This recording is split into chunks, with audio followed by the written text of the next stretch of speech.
everyone, welcome back to my channel. My name is Heather and today I am here to talk you through some other pieces of classic literature that you might enjoy if you love Jane Austen. Most of these were written during her lifetime. I have taken the liberty of selecting some that fall before her lifetime and some that fall afterwards, so I will be sure to clue you in about all of those. Also, pardon my appearance today. I will be sporting the damp hair look potentially for the next 2 months, as it is one of the few ways to keep myself cool this summer. I would like to first start with an offering from across the pond, or rather across the channel, and that is Manolescope by Abbé Antoine Francois Prévost. And this edition was translated by Andrew Brown, but you can find many different editions. This was originally published in France in 1731 and tells the story of a young woman who is sent off to a convent, or her family is trying to send her off to a convent because she is just irrepressible and uncontrollable and they don't know what else to do with her. However, on her way there, she falls in love with a young poet at the coaching station, de Grieux, and they run away to Paris together, and it's about their on-again, off-again romance and their quest for money and trying to balance those two things. The novel is very good, and I would recommend it. It does take a turn in the second half of the novel that I did not see coming, although I have to be honest, many early novels do similar things. The opera based on it, even though it was written hundreds of years later, is possibly even better. So do be on the lookout for that. Next, from 1740, I would recommend Pamela by Samuel Richardson. Yes, he is more famous for Clarissa, but Clarissa is a monster of a book, so you may want to start with Pamela instead. And this is the story of Pamela Andrews, who at 16 is sent off by her family to be a servant in this rich man, Mr. B's, household. It is told in letters home to her family about how Mr. B concocts more and more outrageous schemes to try and rape her. But Pamela defends her virtue. The romance in here is not terrific, but it is a fascinating read, especially as something that could have influenced Jane Austen's writing, as this could have been something that she would have read.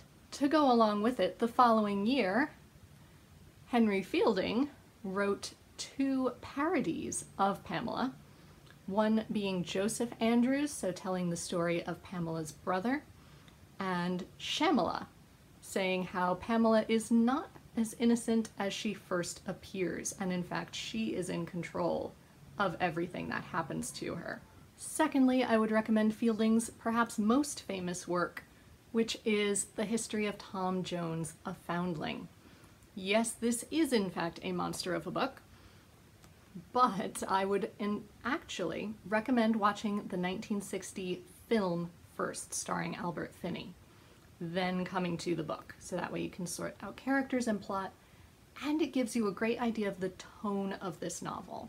Henry Fielding's novels, to me, need to have the Benny Hill theme running through the background of many of the scenes. That gives you an idea of the very slapstick and outrageous form of comedy he uses. This is the story of Tom Jones, who is a foundling and adopted by a member of the country gentry, but he falls in love with the neighboring squire's daughter, Sophia Weston, and he is determined to prove himself worthy of her and to eventually marry her. However, things don't always work out that way. As charming as Tom is to women, he also has a habit of making himself the enemy of many men that he comes across. And so he finds himself being kicked out of his home, joining the army, traveling to London, always falling on his feet, but it's a never-ending series of obstacles in order for him to finally find Sophia again. And finally, another book published before Jane Austen's lifetime, but still possibly very influential, is Fanny Hill by John Cleland, which is the classic tale of a young teenage girl who goes to London in search of honest work and becomes a prostitute. The only other way that I can describe this novel is that it is 18th century porn. It has very graphic sex scenes, it investigates a great many kinks that you wouldn't necessarily expect. It was banned multiple times over hundreds of years, which is why I'm very pleased to have a copy just to protect it, because that's one of my big passions, is banning books. But it caused such controversy, it really was the 50 Shades of Grey of its day. Which is why I kind of love owning a copy, because a lot of people tend to think of classics and of the past as being very reserved, very prudish almost. But of course they weren't, and the 18th century especially wasn't, as this novel definitely proves. Next, for some prose fiction that could have been written within Jane Austen's lifetime, the first is, of course, Evalina by Frances Burney. I read this for school many years ago, and it is the story of Evalina, who is being introduced into polite society in Bath and London, and trying to find a good husband, but always never quite knowing what to do, being put in very awkward situations, meeting not quite the right men, all sorts of misunderstandings. And you can see how it would have been a great template for Jane Austen's own work. Then I do not own any other English novels written within Jane Austen's lifetime, but I have two from the continent. The first is The Tales of Hoffman by E.T.A. Hoffman, who shared a lifetime with Jane Austen. He was a German writer of short stories, and his fiction is incredibly different. And I love that these two writers coexisted within the same time period. E.T.A. Hoffman writes short stories that are very gothic. They blend fantasy and horror and science. They play heavily on the scientific progresses and obsessions of the day, and they are utterly fascinating. And indeed, you may know E.T.A. Hoffman as he wrote the short story Clara and the Mouse King, upon which The Nutcracker is based. I should also mention that this edition of his short stories, A, does not contain that short story, and B, was translated by R.J. Hollingdale, Stella Humphreys, and Sally Hayward. I would also recommend Les Liaisons danshuru by Pierre Chaudelot de Laclos, which is a French classic from 1782. So it's just prior to the French Revolution, and we meet two French aristocrats, the Marquise de Merteuil and the Vicomte de Valmont, who are former lovers themselves, but they are no longer in a relationship. The Marquise challenges the Vicomte to try and seduce the most pious, recently widowed woman of their acquaintance. And if he succeeds, he can become her lover again. But all sorts of things go wrong on both of their ends in this process. And I love that this is another epistolary novel because you get into their heads, and even though they are completely unlikable people, you would not want to be friends with any of these people. It is fascinating to see life from their perspective, and yet also to know that their way of life, as they know it, is completely doomed within a very few years. I completely enjoyed this and would highly recommend it. If you would like some plays that were written during Jane Austen's lifetime, you could of course read Lover's Vows, as translated by Elizabeth Inchbald and as mentioned in Mansfield Park. But also mentioned in Mansfield Park are some plays by Richard Brinsley Sheridan. This is a collection of 3 of his plays, which are The Rivals, The Critic, and The School for Scandal. I think of the three, The Rivals is my favorite. Sheridan specialized in comedy, and all of his plays examine society and things that make modern society, as he knew it, utterly ridiculous. And they're just very good fun. Also written in Europe during Jane Austen's lifetime was the Figaro Trilogy by Pierre de Beaumarchais, which is another French classic. This particular edition was translated by David Coward, and it is a collection of 3 plays, being The Barber of Seville, The Marriage of Figaro, and The Guilty Mother, 2 of which you may know have been turned into very famous operas. The third, to my knowledge, has not been. But they were plays first, and they examine the rise and fall of the French Revolution through these various characters, thus being banned for a number of years. I do not know if they would have been translated into or performed in English during Jane Austen's lifetime, but she certainly would have been hearing about the political ramifications that these plays held. Next, if you would be interested in some poetry that may have influenced Jane Austen's writing, I would recommend anything by Cooper, who was, by all accounts, her favorite poet. I do not have any physical volumes of his poetry. She may also have read poetry by Alexander Pope. This is The Rape of the Lock and other major poems. Alexander Pope specialized in satirical poetry of the day, and yes, he lived a bit before Jane Austen's lifetime, but his poetry was still being widely read during her lifetime. She would certainly have read poetry by William Wordsworth. This is just a collection of many of his smaller poems. I also have a separate edition of lyrical ballads written between 1798 and 1800 and in collaboration with Samuel Taylor Coleridge. She may also have read the poetry of Robert Burns, writing in Scotland and in Scots, so it does help to read some of his poetry aloud, but many of his poetic phrases have made it into the English language without many people, certainly among the general public, really realizing it, such as the phrase, "The best laid plans of mice and men go oft awry," was originally in his poem To a Mouse. My Love is Like a Red, Red Rose is often quite famous, and indeed every year in English-speaking countries we sing Auld Lang Syne, which he is responsible for publishing.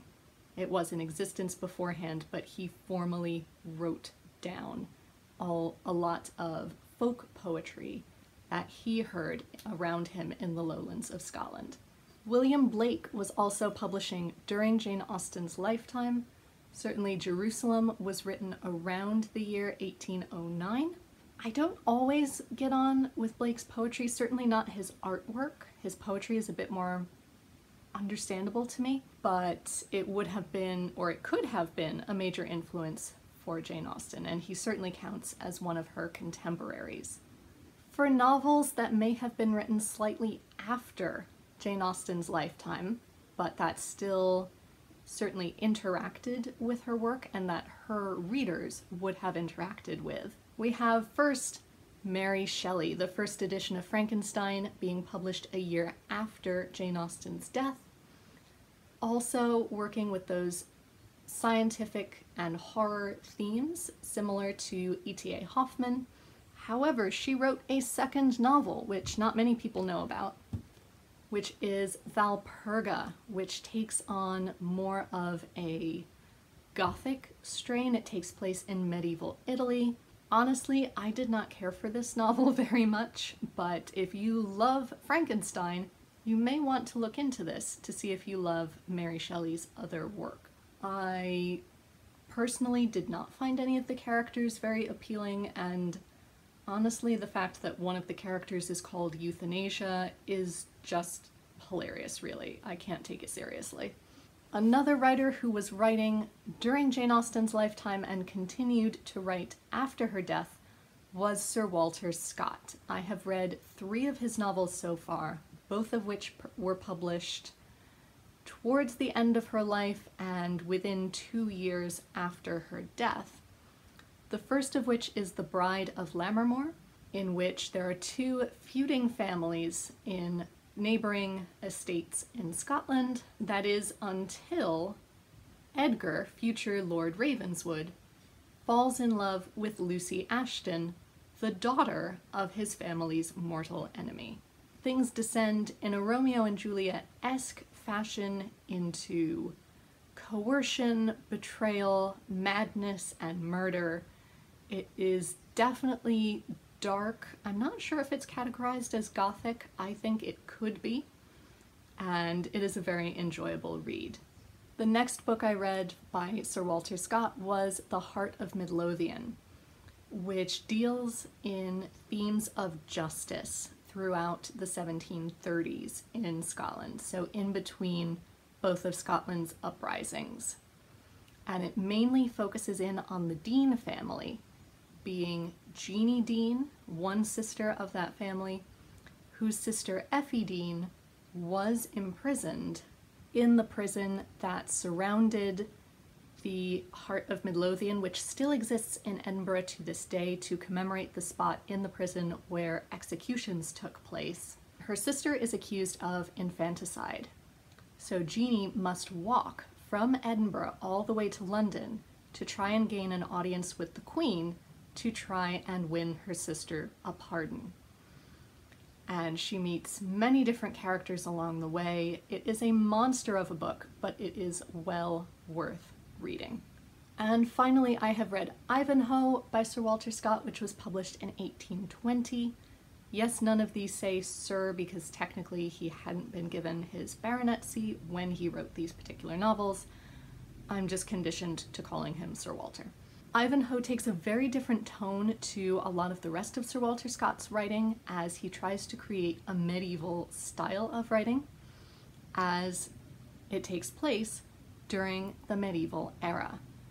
It's just after the Norman conquest, and thus the Normans, who are the conquering group from France, and the Saxons, the natives of England, have a very tense and very hostile relationship.